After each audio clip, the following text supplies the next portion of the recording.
মদিনার সাহাবীদের মধ্যে সবচাইতে গরীব সাহাবী ছিলেন সাইয়েদনা বেলাল রাদিয়াল্লাহু তাআলা আনহু। নিজের লজ্জাস্থান ঢাকার কাপড়টা ছাড়া তার কাছে দ্বিতীয় কোনো কাপড় ছিল না। সকালে যদি খাবার পেত, দুপুরে খাবার ছিল না, দুপুরে পেলে রাতের জন্য ছিল না, আজকে খাবার থাকলে কালকে নাই। মদিনার সবচাইতে গরীব সাহাবী বেলাল রাদিয়াল্লাহু তাআলা আনহু, লজ্জাস্থান ঢাকার জন্য শুধু একটা জামা ছিল, গায়ে দেওয়ার মতো কোনো জামা নাই। এই সাহাবীর মতো গরীব কোন সাহাবী মদিনার জমিনে নাই। এই বেলাল রাদিয়াল্লাহু তাআলা আনহুকে বিশ্বনবী ডেকে বললেন, ইয়া বেলাল আনফিক ইয়া বেলাল লা তাখশা মিন যিল আরশি ইকলালা। ও বেলাল, আল্লাহর রাস্তায় দান করো, কারণ আমার আল্লাহর ধনভাণ্ডারের কমতি নাই। সাইয়েদনা বেলাল রাদিয়াল্লাহু তাআলা আনহু সবচেয়ে গরীব। শুনতেছেন? বুঝতেছেন? সবচেয়ে গরীব। ডাউন পার্টটা ঢাকার মতো একটা গার্মেন্ট ছিল, একটা কাপড়, এটা পেঁচায় আসতো নামাজ পড়তে। প্রত্যেক ফরজ সালাতের পরে আল্লাহ রাসূল সাল্লাল্লাহু আলাইহি ওয়াসাল্লাম আয়াতুল কুরসি পড়তেন। মান ক্বারাআ আয়াতাল কুরসি দুবুরা কুল্লি সালাতিন মাকতুবাতিন লাম ইয়ামনাহু মিন দুখুলিল জান্নাতি ইল্লাল মাউত। প্রত্যেক ফরজ সালাতের পরে যে ব্যক্তি আয়াতুল কুরসি পড়ে, তার জান্নাতে যাওয়ার ক্ষেত্রে আর কোনো বাধা থাকে না, একটা জিনিস ছাড়া, সেটা হচ্ছে মরণ। লোকটা মরে না, তাই জান্নাতে যায় না, মরলেই জান্নাতে। আমাদেরকে অনেক সময় জিন ভূত আসর করে না?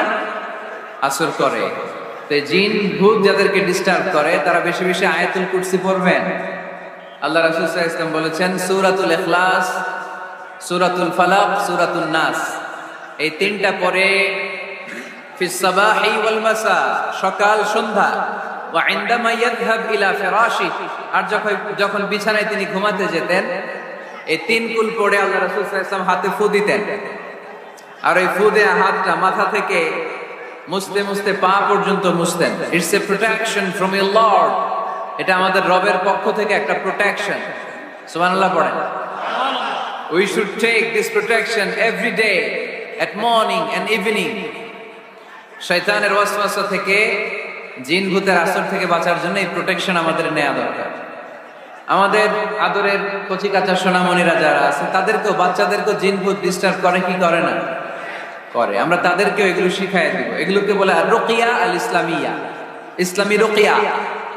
এই ঝাড়ফুঁক করা সুন্নাহ। আল্লাহ রাসূল সাল্লাল্লাহু আলাইহি ওয়াসাল্লাম নিজেও ঝাড়ফুঁক করতেন। একবার সেজদারত অবস্থায় আল্লাহ রাসূল সাল্লাল্লাহু আলাইহি ওয়াসাল্লামের হাতে একটা বিচ্ছু পোকা কামড় দিল। তিনি খুব ব্যথা পেলেন। আম্মা জান আয়েশাকে বললেন, লবণের পানি গরম দাও। আল্লাহ রাসূল সাল্লাল্লাহু আলাইহি ওয়াসাল্লাম কোরআনের আয়াত করে ফু দিলেন। লবণের পানি ঢালা শেষ, ফু দেওয়া শেষ, আঙ্গুলের ব্যথাও শেষ। তো এইভাবে নিমিষেই আমরা সুস্থ হয়ে যেতে পারি। কোরআনের দেয়া যত যত পদ্ধতি আল্লাহ তাআলা আমাদের জন্য প্রেসক্রাইব করেছেন, এটা আমাদের কল্যাণের জন্য দিয়েছে। আমরা অনেকে অসুস্থ থাকি, আপনারা মধু খেতে পারেন বেশি করে, মধু খেলে আপনি সুস্থ থাকবেন। কালিজিরা খেতে পারেন, কালিজিরা, হাব্বাতুস সাউদা শিফাউন মিন কুল্লি দা ইল্লা সাম, মৃত্যু ছাড়া সব রোগের ঔষধ। মধুর সাথে মিক্স করে খাবেন, সুস্থ রাখবে কে? আমি প্রায় বলি যে কোরআনিক এই মেডিসিন গুলো আপনারা খাবেন, মাখবেন, এগুলো অনেক ভালো। অলিভ অয়েলের কথা আমি প্রায় বলি। আল্লাহ রাসূল সাল্লাল্লাহু আলাইহি ওয়াসাল্লাম অলিভ অয়েল মাখতেন, জাইতুনের তেল দিয়ে দাড়িতে মাখতেন, চুলে মাখতেন, গায়ে মাখতেন। চামড়া সহজে কুচকে যায় না, চেহারা উজ্জ্বল থাকে, চুল সহজে সাদা হয় না। নারীদেরকে কিন্তু খুশি রাখতে হয়, ঠিক কিনা? ঘরে যে আমাদের স্ত্রীরা থাকে, এদেরকে যদি খুশি রাখতে না পারেন, ভেজাল আছে না নাই? রোজা রাখা লাগবে, ঘরের চুলায় আগুন জ্বলবে না, রান্না বান্না হবে না, ঠিক কিনা? এজন্য বিশ্বনবী সব সময় বলতেন, ফাস্তাউসু বিন নিসাই খায়রা, নারীদের সাথে ভালো আচরণ করো, কোমল আচরণ করো। নারীরা হচ্ছে কাচের গ্লাসের মতো। কাচের গ্লাস আস্তে করে ধরতে হয়, আস্তে করে রাখতে হয়, আস্তে করে মুছতে হয়। এটা নিয়ে জোর জবরদস্তি করলে এটা ভেঙে যায়, ঠিক কিনা? এজন্য নারীদের সাথে কোমল আচরণ করবেন, ভালোবাসার কথা বলবেন, আপনার স্ত্রীর কাছে আপনার ভালোবাসা প্রকাশ করবেন প্রাণ উজাড় করে। পারবেন? আল্লাহ তাআলা সাইয়েদনা আদম আলাইহিস সালামকে বললেন, তুমি ইয়া আদম উসকুন আনতা ওয়া যাওজুকাল জান্নাহ, তুমি আর তোমার বউ মিলে জান্নাতে থাকো। তার মানে তাদের বিয়ে হয়েছিল জান্নাতে, আর বিয়ের সম্পর্কটা জান্নাতি সম্পর্ক। আলহামদুলিল্লাহ পড়েন। বিয়ের পরিস্থিতি, প্রিপারেশন এগুলোরে সহজ করে দিবেন, বিয়েকে কঠিন করবেন না। আল্লাহর দোহাই লাগে, যে সমাজে বিয়ে করা কঠিন ওই সমাজে জিনা করা সহজ, আর যেই সমাজে বিয়ে করা সহজ ওই সমাজে জিনা করা কঠিন, ঠিক কিনা? আপনি বাংলাদেশের উদাহরণে আসেন, বাংলাদেশে বিয়ে করা সহজ না কঠিন? কঠিন। 8 লক্ষ টাকা মোহরানা দেয়া লাগবে, এত টাকা পাবো কই? কথা বলেন।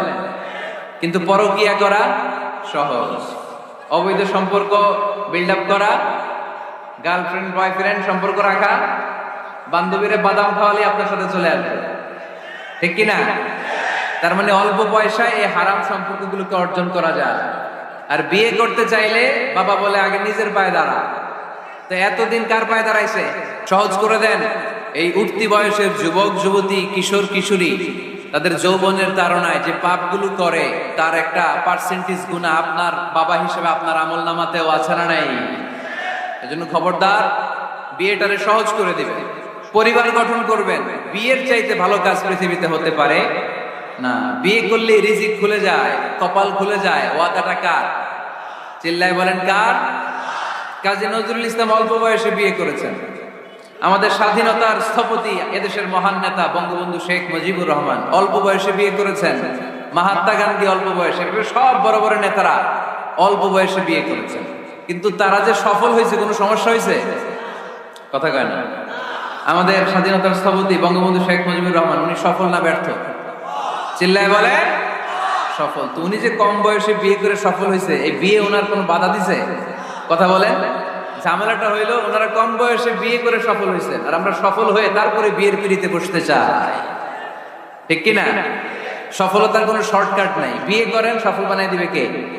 রব্বে কারিমের দরবারে ক্ষমাপ্রাপ্তদের খাতায় নাম তুলো, ক্ষমার জন্য প্রতিযোগিতা কর, আর জান্নাত লাভের প্রতিযোগিতা কর। আদেশটা কার? আমরাও ছুটি, আমরাও প্রতিযোগিতা করি, দুনিয়া কামনার প্রতিযোগিতা, ঠিক কিনা? কেমন করে এই পৃথিবীতে ভালো থাকা যায়, কেমন করে অন্যের মেরে নিজের জায়গা জমি বাড়ানো যায়, কেমন করে দুর্বলের উপর অত্যাচার করে সমাজে সবল হওয়া যায়, কেমন করে প্রতিযোগিতার লড়াইয়ে ক্ষমতার দাপট দেখানো যায়, এগুলোর প্রতিযোগিতা।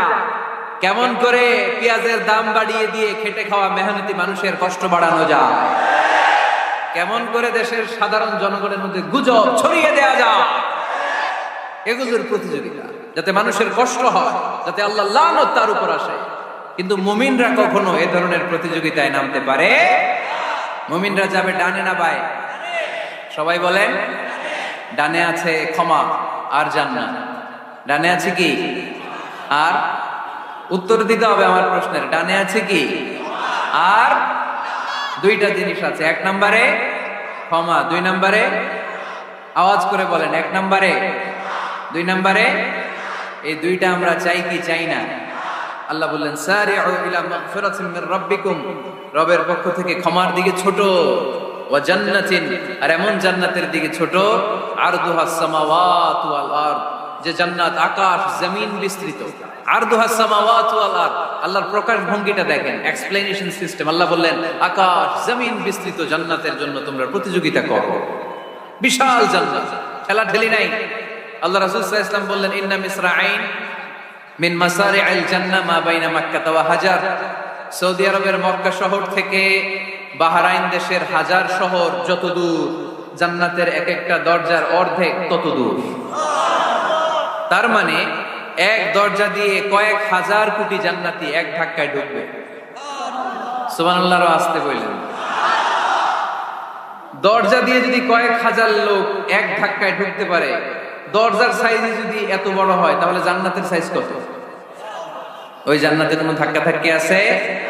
এজন্য আল্লাহ বললেন ওয়াসারিউ ইলা মাগফিরাতিন মির রাব্বিকুম ওয়া জান্নাতিন আরদুহাস সামাওয়াতু ওয়াল আরদ উইদ্দাত লিল মুত্তাকিন। আল্লাহর ক্ষমার দিকে ছোট, আল্লাহর জান্নাতের দিকে ছোট। যেই জান্নাত ছোট নয়, যেই জান্নাতটা সংকীর্ণ নয়, যেই জান্নাত হলো আকাশ জমিন বিস্তৃত। সুবহানাল্লাহ।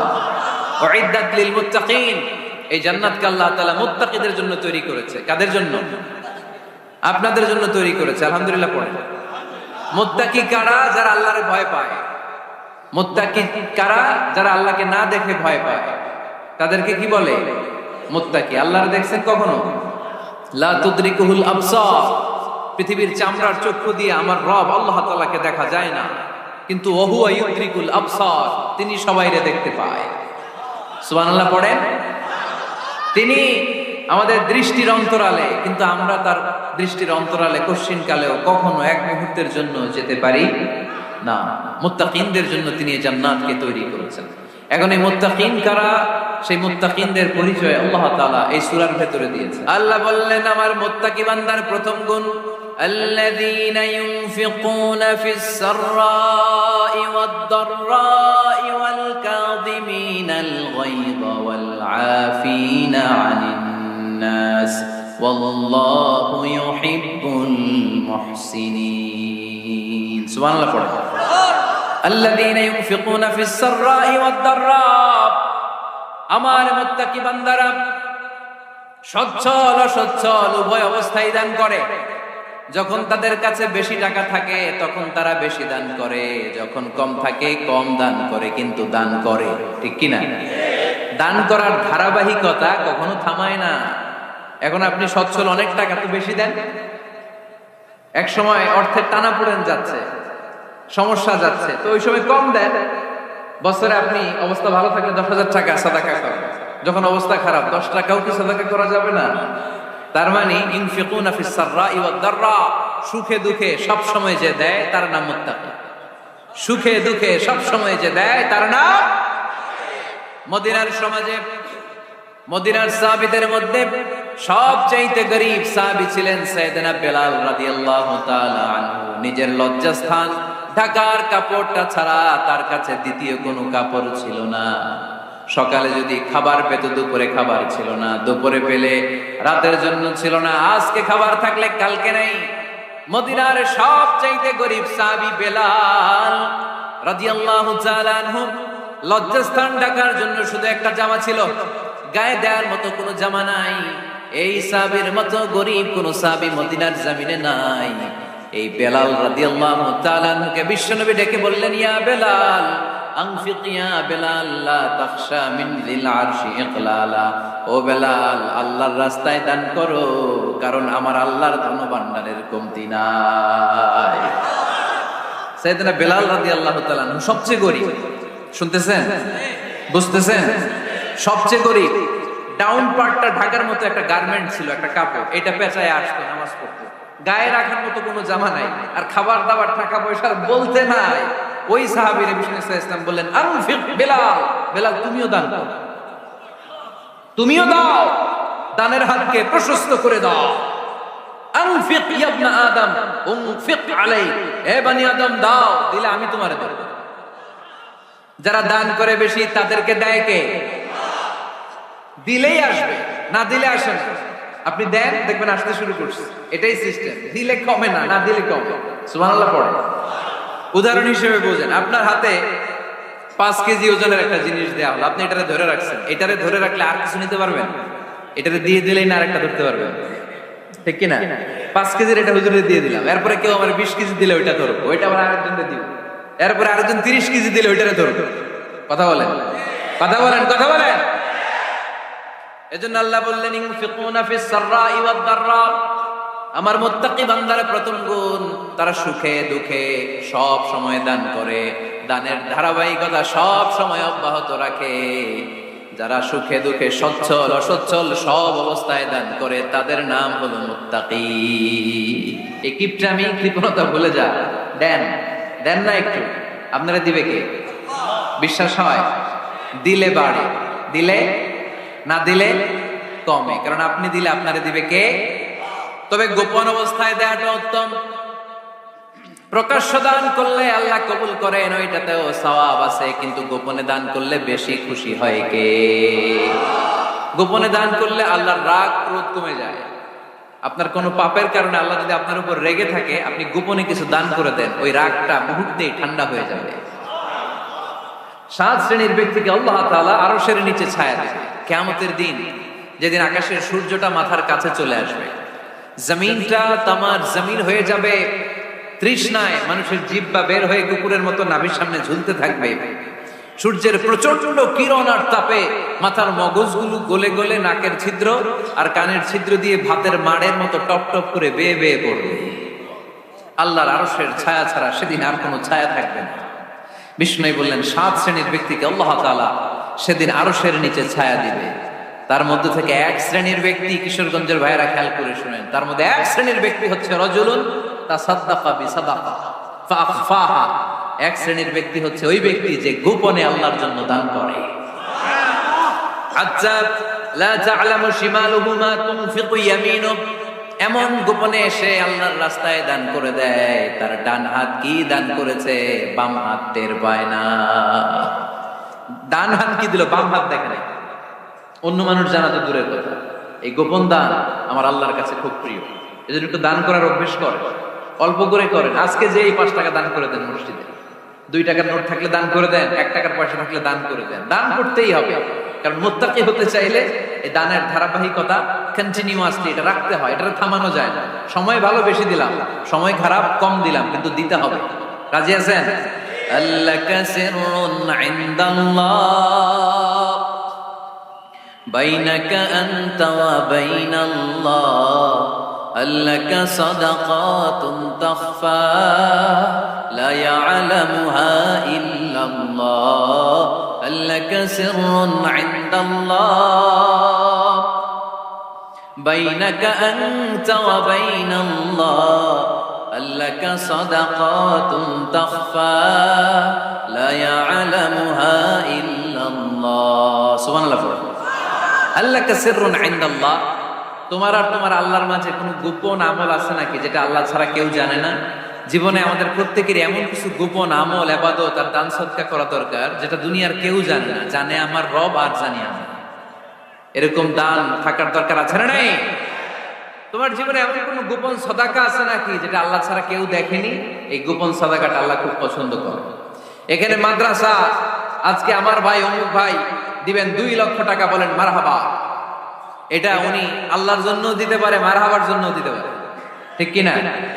কিন্তু রাতের আধারে রাস্তার পাশ দিয়ে হেঁটে যাচ্ছেন, মসজিদের দান বাক্সটা লেখা, উপরে সাইনবোর্ডে লেখা মুক্ত হস্তে আল্লাহর ঘরের জন্য দান করুন। কেউ নাই, কাক পক্ষী নাই।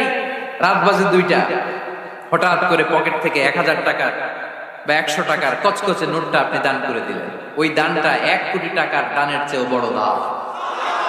কারণ দুনিয়ার কেউ তখন দেখে নাই, দেখেছে কে? কেউ যেটা দেখে না সেটা দেখে কে? কেউ যেটা জানে না সেটা জানে কে? সবার চোখ ফাঁকি দেয়া গেলেও আমার আল্লাহর চোখ ফাঁকি দেয়া যায়? এজন্য দান করতে হবে একজনের খুশির জন্য, তিনি কে? এজন্য রব্বুল আলামিন বলেন, মাসালুল্লাযীনা ইউনফিকুনা আমওয়ালাহুম ফি সাবিলিল্লাহি কামাসালি হাব্বা আমবাতাত সাবআ সানাবিলা ফি কুল্লি সুমবুলাতিন মিআতু হাব্বা ওয়াল্লাহু ইউদাঈফু লিমান ইয়াশা ওয়াল্লাহু ওয়াসিউন আলীম। সুবহানাল্লাহ পড়েন। আল্লাহ বললেন, এই যে তোমরা আমার রাস্তায় দান করো, এটার উপমা একটা চারা বীজের মতো। এই চারা বীজ জমিনে গেড়ে দিলে সেখান থেকে 60টা শীষ গজায়, প্রতিটা শীষ থেকে 100টা করে দানা হয়, প্রতিটা শীষে জন্ম নেয় শত শস্য দানা। সুবহানাল্লাহ।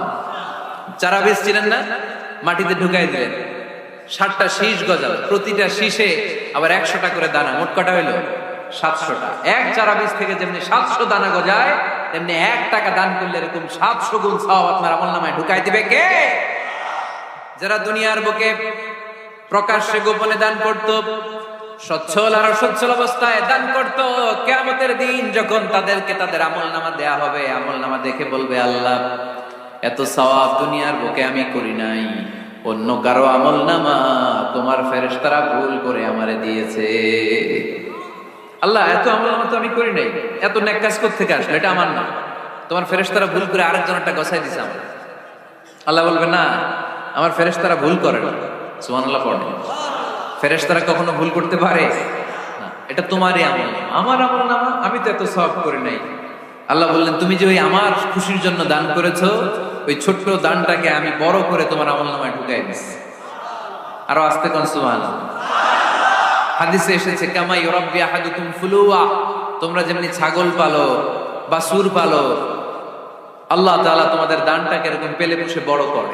এজন্য আল্লাহ বললেন আল্লাযীনা ইউনফিকুনা ফিস সাররাই ওয়াদ দাররা, মুত্তাকিদের প্রথম গুণ সচ্ছল আর অসচ্ছল উভয় অবস্থায় আল্লাহর জন্য তারা দান করে। সুবহানাল্লাহ। মুত্তাকি বান্দার 2 নাম্বার বৈশিষ্ট্য, তারা রাগকে হজম করে, ক্রোধকে নিয়ন্ত্রণ করে। সুবহানাল্লাহ। মুত্তাকিনরা অল্পতে চটে যায় না, হট টেম্পার্ড না। আমাদের অনেকে আছে হট টেম্পার্ড, কিছু বুঝলেও চাতে, না বুঝলেও চাতে। আমাদের দেহে এক ধরনের হরমোন আছে, এটার নাম হচ্ছে অ্যাড্রেনালিন বলে এটাকে, অ্যাড্রেনালিন হরমোন।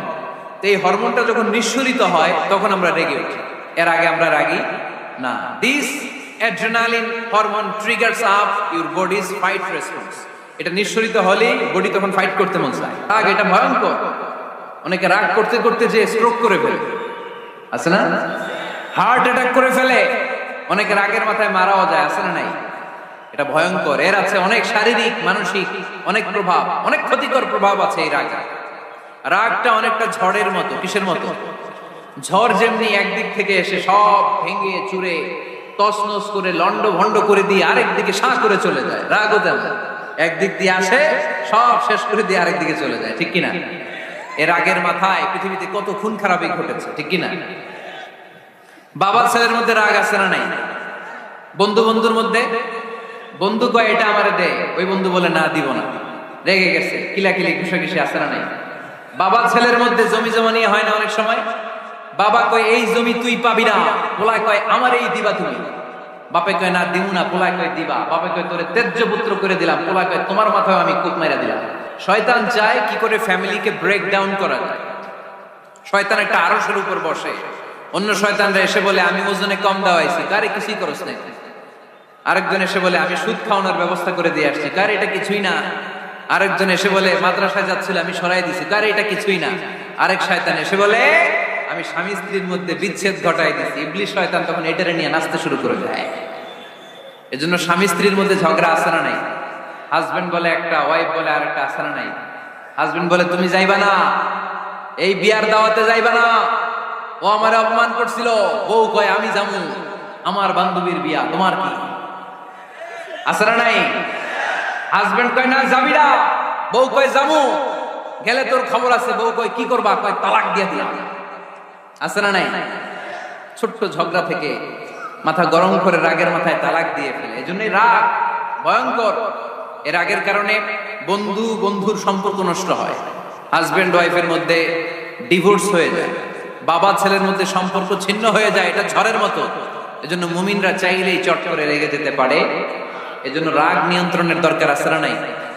الذين ينفقون في السراء والضراء والكاظمين الغيظ والعافين عن الناس। মুমিন বান্দার মুত্তাকিদের প্রথম গুণ দান করে, মুত্তাকিদের দ্বিতীয় গুণ তারা রাগকে হজম করে। সুবহানাল্লাহ পড়ে।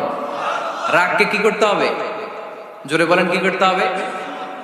আল্লাহ রাসূল বললেন লাইসা শাদীদু বিসসুরা, কুস্তি খেলে যে অন্যকে মাটিতে শুইয়ে দিতে পারে সে আসল শক্তিশালী না। ইন্নামাশ শাদীদুল্লাযী ইয়ামলিকু নাফসাহু ইনদাল গাদাব, রাগের মাথায় যখন নিজেকে যে নিয়ন্ত্রণ করতে পারে আল্লাহর কাছে ওই ব্যক্তিটাই শক্তিশালী। কুস্তি খেলে আরেকজনকে শোয়াই দিলেন, এ শক্তিশালী না, বরং শক্তিশালী তো সে যে রাগের সময় নিজের উপর নিয়ন্ত্রণ রাখে। He can control himself in the time of anger. যখন সে রেগে যায় তখন সে নিজেকে নিয়ন্ত্রণ করতে পারে, সেই শক্তিশালী।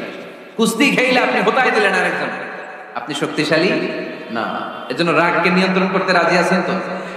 এক সাহাবী এসে বললেন ইয়া রাসূলুল্লাহ আউসিনি, ইয়া রাসূলুল্লাহ, ও নবী আমারে নসিহত করেন, আমারে কিছু উপদেশ দেন। বিশ্বনবী বললেন লা তাগদাব, তুমি রেগে যেও না। সাহাবী বললেন আরেকটা উপদেশ দেন। বিশ্বনবী বললেন লা তাগদাব, রেগে যেও না। সাহাবী বললেন ও নবী আরেকটা উপদেশ দেন। বিশ্বনবী তৃতীয়বারের জন্য বললেন ও সাহাবী তুমি রেগে যেও না, লা তাগদাব, রেগে যেও না। কারণ রেগে গেলেন তো হেরে গেলেন, রেগে গেলে হেরে গেলেন। অনেকে আপনারা রাগাতে চাইবে নানা ভাবে, কিন্তু আপনি রাখবেন না।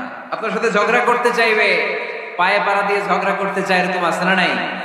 আপনারা রাগাতে চায়, ফুসলাতে চায়, কিন্তু মুমিনরা মুত্তাকিনরা তারা যেন তেন কোনো কারণে রেগে যায় না, তারা তাদের রাগকে হজম করে। আলহামদুলিল্লাহ পড়ে।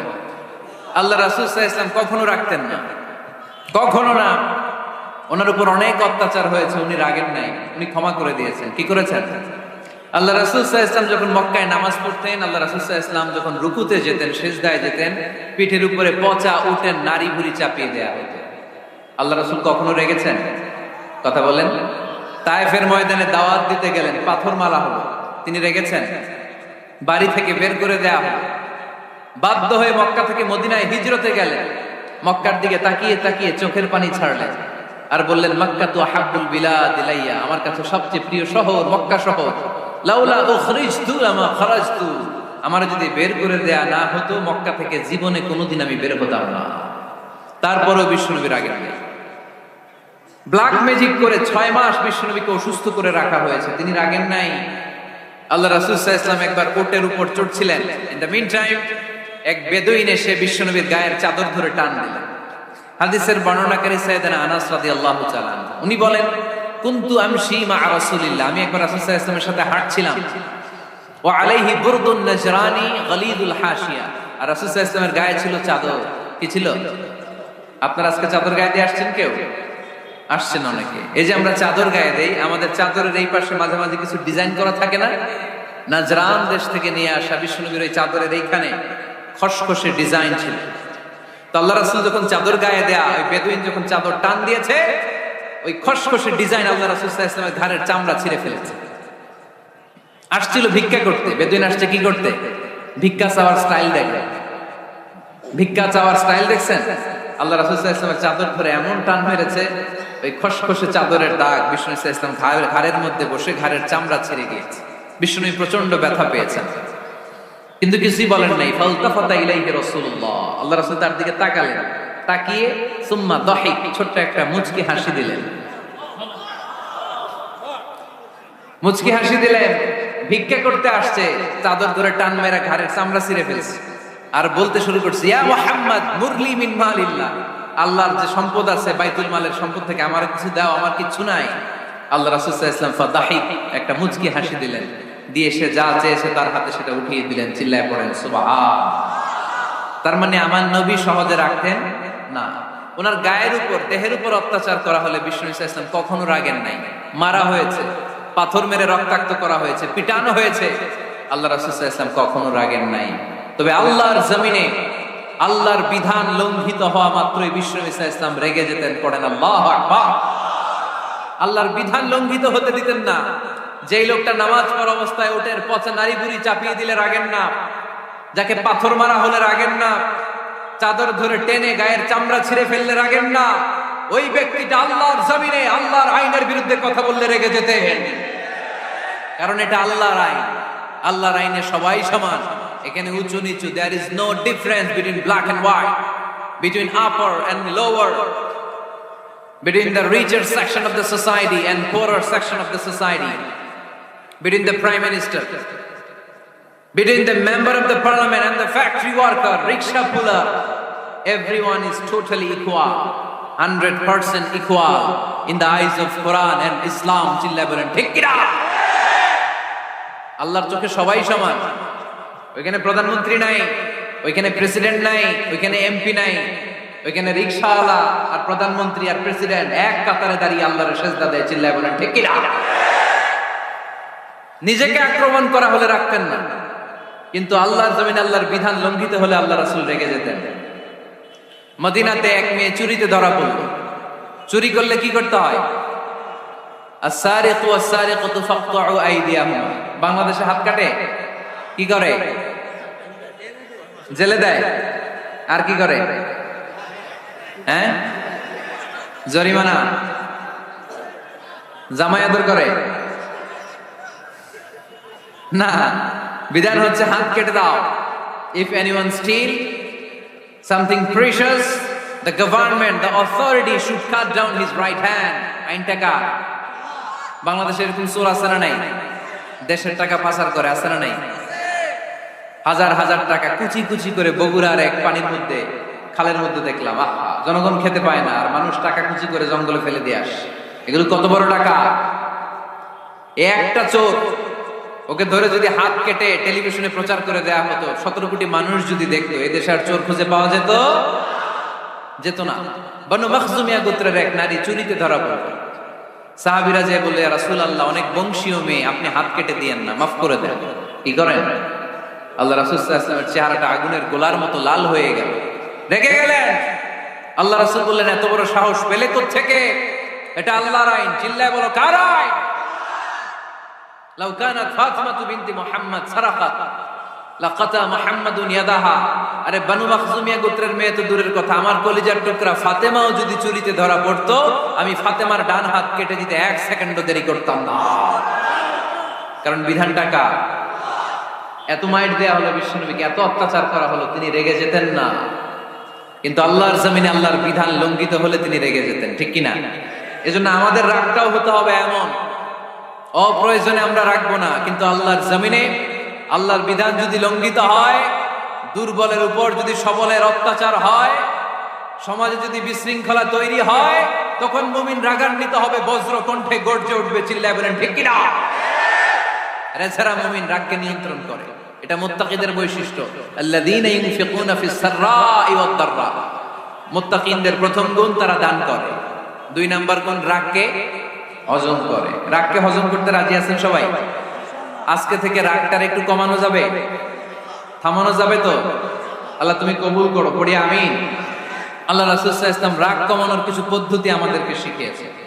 2 সাহাবী ঝগড়া লাগলো, কথার পিঠে কথা, কথার নাম লতা। ঝগড়া করতে করতে এক সাহাবী রেগে মেগে আগুন। আল্লাহ রাসূল দেখতে লাগলেন আর বললেন, ইন্নী লা আ'লামু কালিমা লাউ ক্বালাহা লা যাহাবা দা'আন। নিশ্চয়ই আমি এমন এক বাক্য জানি, এই বাক্যটা যদি এই সাহাবী পড়ে, তাহলে তার রাগ মুহূর্তের মধ্যে ঠান্ডা হয়ে যাবে। ওই সাহাবী বলল, ইয়া রাসূলুল্লাহ, বাক্যটা কি আমারে শিখিয়ে দেন, আমি চাই আমার রাগটা যেন থেমে যায়। আল্লাহর রাসূল বললেন, তুমি পড়ো, আউযু বিল্লাহি মিনাশ শাইতানির রাজীম। সবাই পড়েন, আউযু বিল্লাহি মিনাশ শাইতানির রাজীম। তাহলে রাগ কমানোর দোয়ার নাম কি? সবাই বলেন, আউযু বিল্লাহি মিনাশ শাইতানির রাজীম। এটা হচ্ছে 1 নাম্বার ফর্মুলা। এটা কয় নাম্বার মনে থাকবে? রাগ আসলে এই দোয়াটা পড়ব, মুহূর্তে রাগকে ঠান্ডা করে দিবে কে? 2 নাম্বার ফর্মুলা হচ্ছে, বেশি রাগ চলে আসলে আপনি চুপ থাকবেন। Keep quiet, keep silent, cool down, relax করেন, থামেন। অশ্রাব্য ভাষায় গালিগালাজ করবেন না। অনেকে রেগে গেলে গড়গড় করে কি যেন বলে, গালিগালাজ করে, 14 গোষ্ঠী উদ্ধার করে স্যার, আছে না নাই? না, এই গালিগালাজ যখন কন্টিনিউ করবেন আর বাড়তে থাকবে আপনার রাগ। আপনি একটু থামেন, stop, relax and keep quiet. ইদা গাদিবা আহাদুকুম ফালিয়াসকুত, বলেছেন মুহাম্মদ সাল্লাল্লাহু আলাইহি ওয়াসাল্লাম। তোমাদের কেউ যখন রেগে যায়, সে যদি রাগ থামাতে চায়, সেজন্য চুপ থাকে। সেজন্য কি থাকে? তাহলে বেশি রাগ আসলে কি গালিগালাজ করবেন, চিল্লাফাল্লা করবেন, 14 গোষ্ঠী নিয়ে গালি দিবেন, কি করবেন? চুপ থাকবে। কি থাকবেন? মনে থাকবে? নাকি ওয়াজের ময়দানেই শেষ, বাড়িতে যায় হতায় নেবেন? চুপ থাকতে রাজি আছেন তো? প্রথমে রাগ আসলে আউযুবিল্লাহ বলবো, 2 নম্বরে চুপ থাকবো, 3 নম্বরে বিষ্ণু ইসলাম বললেন, তোমার কার্যক্রম কমিয়ে দাও, লোয়ার ইউর অ্যাকশন। অ্যাকশন কমাও, ডাইরেক্ট অ্যাকশনে যায় আমরা। আমরা কি করি? রাগ আসলে ডাইরেক্ট অ্যাকশন। 1 তালাক, 2 তালাক, 3 তালাক, 22 তালাক, 100 তালাক। শাশুড়ির শুদ্ধ তালাক দিয়ে হবে, আছে না নাই? কয় তোর মারে তালাক, তোর 14 গোষ্ঠী তালাক। বিয়ে করছে একটারে, তালাক দিয়ে 14 গোষ্ঠী। এরকম ডাকাইতে আছে না নাই? আলহামদুলিল্লাহ কিশোরগঞ্জে এগুলা নেই। ওমরে ফারুক যখন খলিফা রাদিয়াল্লাহু তাআলা আনহু, এক লোক তার স্ত্রীকে 100 তালাক দিয়েছে। কয় তালাক? স্ত্রী এসে ওমরে ফারুককে বললেন, ইয়া আমিরুল মুমিনিন, বিচার করেন। কি বিচার? আমার স্বামী তো আমার 100 তালাক দিয়েছে। কয় তালাক? ওমরে ফারুক বললেন, তোমার স্বামীকে ডেকে আনো। ডেকে আনা হলো। বললো, ঘটনা কি? তালাক দিবা 3টা, 100টা দিলা কেন? রাগ হয়েছিল অনেক, মেজাজ গরম হয়ে গেছিল। ওমরে ফারুক বললেন, তাই? আর তালাক মিন শিআরিল্লাহ, তালাক হচ্ছে আল্লাহর শিয়ার, এটা কোরআনের আইন, এটা নিয়ে ফাইজলামি করলি কেন? এদিকে আয়, বিচার করি। জামাই বউরে বসায় তিনি বিচার করে দিলেন, 3 তালাকে তোর বউ তালাক, বাকি 97 তালাক তোর পিঠের উপর করবে। কই করবে? এবার জল্লাদ নিয়ে আসা হলো, চাবুক নিয়া, ওয়াহিদ, ইসনাইন, তালাতা, আরবা, খামসা, এক একটা চাবুক মারে আর সিল্লান মেরা ওঠে স্বামী, কয় সব তালাক তোর পিঠের উপরে দিলাম। এরকম বিচার যদি ওমরে ফারুকের মতো বাংলার জমিনে থাকতো, একটা বদমাইশ খুঁজে পাওয়া যেত? লোয়ার ইউর অ্যাকশন, রেগে গেলে অ্যাকশন কমান, ডাইরেক্ট অ্যাকশন মেরেন না। কি করবেন? কার্যক্রম কমিয়ে দেন। আল্লাহ রাসূল সাল্লাল্লাহু আলাইহি ওয়াসাল্লাম বললেন, ইযা গাদিবা আহাদুকুম ওয়া হুয়া কায়েম, দাঁড়িয়ে থাকা অবস্থায় যদি কেউ রেগে যায়, ফালিয়াজলিস, সেজন্য বসে যায়। ফাইন যাহাবা আনহুল গাদাবু ওয়া ইল্লা ফালিয়াত্তাজি, বসে যাওয়ার পরেও যদি তার রাগ কমে না যায়, সেজন্য শুয়ে যায়। সুবহানাল্লাহ পড়েন। দাঁড়িয়ে থাকা অবস্থায় রাগ আসলে কি করবেন? বসা অবস্থায় রাগ আসলে, শোয়া অবস্থায় রাগ আসলে ঘুমায় যাবেন। অনেক ভালো মানুষ এই এলাকার লোকেরা। শোয়া অবস্থায় রাগ আসলে চোখ বন্ধ করে ঘুমায় যাবেন, এরপর সুন্দর সুন্দর স্বপ্ন দেখতে শুরু করবেন। রাগ আর নাই। কত সুন্দর ফিলোসোফার ছিল বিষ্ণু ইসলাম। এই কথাগুলোর দাম কত জানেন? ওজন কত জানেন? কিভাবে আমাদেরকে তিনি সভ্য বানাতে চেষ্টা করেছেন, কিভাবে আমাদেরকে সুখী সমৃদ্ধ মানুষ বানাতে চেষ্টা করেছেন। দাঁড়িয়ে থাকলে যদি রেগে যাও, বসে পড়ো। বসে গেলেও যদি রেগে যাও, শুয়ে পড়ো। সুবহানাল্লাহ পড়েন। তার মানে রাগ কমানোর 1 নাম্বার ফর্মুলা আউযুবিল্লাহ পড়বেন, 2 নাম্বার ফর্মুলা চুপ থাকবেন, 3 নাম্বার ফর্মুলা অ্যাকশন কমিয়ে দিবেন, দাঁড়ালে বসবেন, বসে থাকলে শুয়ে যাবেন। 4 নাম্বারে বিশ্বনবী বললেন, তারপরেও যদি তোমার রাগ কমে না যায়, ঠান্ডা পানি দিয়ে ওযু করো, রাগ কমায় দিবে কে? ওযু করেন ঠান্ডা পানি দিয়ে, রাগ কমায় দিবে কে? আল্লাহ রাসূল সাল্লাল্লাহু আলাইহি ওয়াসাল্লাম বললেন, শাইতান, ইন্নাল গাদাবা মিনাশ শাইতান, নিশ্চয়ই রাগ আসে শয়তান থেকে। রাগ এনে দেয় কে? একটু আওয়াজ করে বলেন না, এনে দেয় কে? রাগ এনে দেয় শয়তান। ওয়া শাইতানু খুলিকা মিনান নার, শয়তান তৈরি আগুন দিয়ে। শয়তান তৈরি কি দিয়ে? ওয়ান নারু তুতফাউ বিল মা, আর আগুন নিভায় পানি দিয়ে। আগুন নিভায় কি দিয়ে? এজন্য তোমাদের কেউ যখন রেগে যায়, ইদা গাদিবা আহাদুকুম ফালিয়াতাওয়াত্তা, সেজন্য ঠান্ডা পানি দিয়ে ওযু করে তার রাগটারে ঠান্ডা করে দিবে কে? সুবহানাল্লাহ পড়েন। মনে থাকবে সবার? 1 নাম্বার, রাগ আসলে 1 নাম্বারে কি করবেন? আউযুবিল্লাহ করবেন। 2 নাম্বার, চুপ থাকবেন। 3 নাম্বার, বসে যাবেন, শুয়ে যাবেন। 4 নাম্বার, ওযু করবেন। রাজি আছেন? মাথায় ঠান্ডা পানি দিবেন, চেহারায় ঠান্ডা পানির ঝাপটা দিবেন, দেখবেন আপনার রাগকে ঠান্ডা করে দিছে কে? এজন্য আল্লাহ বললেন, আমার মুত্তাকিদের বৈশিষ্ট্য হলো আল্লাযীনা ইউনফিকুনা ফিস সাররাই ওয়াদ দাররাই ওয়াল কাযিমিনাল গায়যা ওয়াল আফিনা আনিন নাস। মুত্তাকিন বান্দারা সুখে দুঃখে দান করে, রাগ ক্রোধ আসলে এটাকে তারা হজম করে। মুত্তাকিনদের 3 নাম্বার বৈশিষ্ট্য হলো, তাদের সাথে কেউ অন্যায় করলে তারা ক্ষমা করে। সুবহানাল্লাহ পড়েন। কি করবেন? ক্ষমা করে দিবেন। মুত্তাকিদের 3 নাম্বার বৈশিষ্ট্য কি? নাকি অন্তরের মধ্যে দুঃখ কষ্ট রেখে দিবেন? অনেকে আছে অতীতের কষ্ট ভুলতে চায় না, ভুলতে পারে না। কেউ আপনারে ধমকি দিছিল, কেউ আপনার সাথে খারাপ আচরণ করছিল, কেউ আপনারে গালি দিছিল, অনেকে এটারে পেলে পুষে অন্তরে বড় করে রাখে। আছে না নাই? ভুলতে চায় না। মনের ভিতরে রাগ পেলে পুষে রাখা ঠিক না। মনে মনে কয়, তুই আমারে মারছিলি, আমি তোরে মারব। তুই আমারে অপমান করছিলি ওই দিন, যদি একদিন সুযোগ পাই তোরে হতাইলাম। আছে না এরকম? সেই 20 বছর আগে আপনারা সে অপমান করছে, ওইটারে পেলে পুষে আপনি অন্তরে নিয়ে বয়ে বেড়াচ্ছেন। আর এই হিংসা ক্ষোভ যদি রাগ ভিতরে রাখেন, এটা আপনারা জ্বালায় দেয় ভিতরে, জানেন? আর যদি আপনি ক্ষমা করে দেন, একেবারে ঠান্ডা। জানেন এই ফর্মুলা আপনারা? এজন্য রাগ, ক্ষোভ, হিংসা কখনো অন্তরে পুষে রাখতে নাই। মা যাদাল্লাহু আবদান বিআফওয়িন ইল্লা ইজ্জান। কোন বান্দা যদি তার অন্য কোনো ভাইকে ক্ষমা করে দেয়, আল্লাহ তাআলা এই ক্ষমাকারীর সম্মান আর মর্যাদাকে বাড়িয়ে দেয়। আল্লাহ তাআলা নিজে ক্ষমাশীল, তিনি ক্ষমা করাকে পছন্দ করেন। তাই আমাদের বেশি বেশি ক্ষমা করা দরকার। এজন্য এখন কেউ যদি আপনার সাথে খারাপ আচরণ করে, আপনার উপর জুলুম করে, অন্যায় করে, কি করবেন? মাফ করে দেবেন। মাফ করতে রাজি আছেন তো? আচ্ছা, সবাই বুঝে শুনে উত্তর দেন। আল্লাহ পাক আমাদের সব গুনাহগুলো ক্ষমা করে দেখ, আমরা চাই কি চাই না? আল্লাহ আমাদেরকে মাফ করুক, আমরা চাই কি চাই না? দেখেন আমরা কিন্তু ঠিকই আল্লাহর কাছে ক্ষমা চাই, কিন্তু আমরা নিজেরা নিজেদেরকে ক্ষমা করতে পারি না, নিজেরা নিজেদেরকে ক্ষমা করি না। সে আমার সাথে খারাপ আচরণ করছে, আমি ক্ষমা করতে পারি না। ও আমারে গালি দিছিল, আমি ক্ষমা করি না, কিন্তু আমি কিন্তু ঠিকই আল্লাহর কাছে ক্ষমা চাই। মনে রাখবেন কিশোরগঞ্জের ভাইয়েরা, আল্লাহর কাছ থেকে ক্ষমা পেতে হলে আগে ক্ষমা করতে হবে, ঠিক কিনা বলেন? আল্লাহর কাছ থেকে ক্ষমা পেতে হলে আগে কি করতে হবে? ক্ষমা করে দিতে হবে। ইন্নাল্লাহা আল্লাহুম্মা ইন্নাকা আফুন তুহিব্বুল আফওয়া ফাআফু আন্নি। হে আল্লাহ, আপনি ক্ষমাশীল, আপনি ক্ষমা করাকে পছন্দ করেন, আল্লাহ আপনি আমাকে ক্ষমা করে দেন। কদরের রাত্রে আমরা এই দোয়া করি না যে আল্লাহ আপনি ক্ষমাশীল, আল্লাহ আপনি ক্ষমা করাকে পছন্দ করেন, আল্লাহ আপনি আমাকে ক্ষমা করে দেন। আল্লাহর কাছে আমরা ক্ষমা চাই, কিন্তু আমরা নিজেরা নিজেদেরকে ক্ষমা করতে পারি না। আপনি যদি মুত্তাকি হতে চান, আগে মানুষকে ক্ষমা করতে হবে। রাজি আছেন তো? আল্লাহ রাসূল সাল্লাল্লাহু আলাইহি ওয়াসাল্লাম যে কোনো পরিস্থিতিতে, যে কোনো অত্যাচারের বিপরীতে তিনি ক্ষমা করে দিতেন। সুবহানাল্লাহ পড়েন। আপনারা ওঠা বসা করতেছেন কেন? দোয়া করে দেই না? এখনই দোয়া হয়ে যাবে, বসেন, এখনই দোয়া করে দিচ্ছি। কষ্ট হচ্ছে আপনাদের, আমি জানি, অনেক গাদাগাদি, না বললে তো হবে না।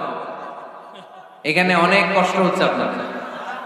মুত্তাকিদের 5টা বৈশিষ্ট্যের কথা বলেছিলাম, কয়টা? 1 নম্বরে দান করে, 2 নম্বরে রাগকে কমায়, 3 নম্বরে কি করে দেয়? ক্ষমা করে দেয়, মাফ করে দেয়। এজন্য মাফ করার বৈশিষ্ট্য অর্জন করতে হবে প্রিয় ভাইরা। আমরা অনেকেই অন্যের ব্যাপারে অনেক তিক্ত অভিজ্ঞতা, আমারে গালি দিছিল, আমারে ঠকাইছিল, এগুলো ভুলতে পারি না, আছে না নাই? এগুলো ভুলে যান, ভুললে দেখবেন সব ঠান্ডা, হৃদয়টা ঠান্ডা। এবং এটা গবেষণায় প্রমাণিত হয়েছে, যারা অন্যকে ক্ষমা করে দেয় এদের রাতের ঘুম ভালো হয়। যারা অন্যকে ক্ষমা করে দেয় এরা স্বস্তিতে থাকে, এদের কোনো মেন্টাল স্ট্রেস থাকে না, এদের হার্ট অ্যাটাক হয় না, এরা স্ট্রোক করে না। আলহামদুলিল্লাহ পড়ে। আল্লাহ রাসূল সাল্লাল্লাহু আলাইহি সাল্লাম একটা ভরা মজলিসে বললেন, এখন এক সাহাবী এসে এখানে বসবে, এই সাহাবীটা জান্নাতি। সব সাহাবারা অবাক, না জানি তিনি কার কথা বললেন। সবাই দেখতে পেলেন, ইন দ্য মিন টাইম এক আনসারী সাহাবী এসে এই জায়গাটাতে বসলেন। তার কয়েকদিন পরে আরেকটা ভরা মজলিসে আল্লাহ রাসূল বললেন, এখন এই মাত্র এক সাহাবী